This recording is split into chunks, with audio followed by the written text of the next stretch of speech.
Hi friends. భీముడు చంపిన ఎంతోమంది రాక్షసులలో ఒకడు జరాసంధుడు.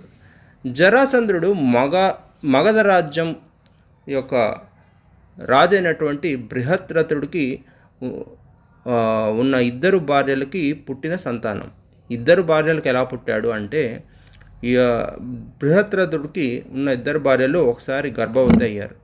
వాళ్ళకి పుట్టిన పిల్లలు ఇద్దరు కూడా సగం సగం పుట్టారు.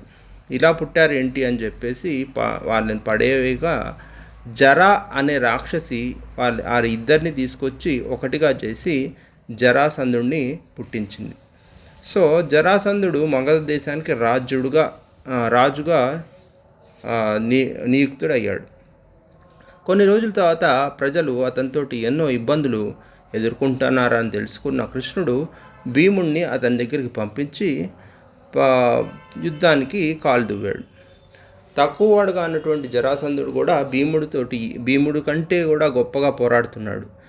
ఏం చేయాలో అర్థం కాని కృష్ణుడు అతని కాళ్ళు విరిచేయని చెప్పాడు. కానీ ఎన్నిసార్లు కాళ్ళు చేతులు విరిచినా అవి మళ్ళీ వచ్చి రాక్షసి జర ఎలా అయితే అంటించిందో అలా మళ్ళీ అంటుకుంటున్నాయి. ఇలా కాదని చెప్పి చాలాసేపు చూసిన కృష్ణుడు కాళ్ళు చేతులు విరిచేసి కుడివైపు దాన్ని ఎడంవైపు దాన్ని కుడివైపుకి పడేయమన్నాడు. దాంతో అలా చేసిన తర్వాత అవి అతుక్కోలేకపోయాయి. దాంతో జరాసంధుడు చనిపోయాడు.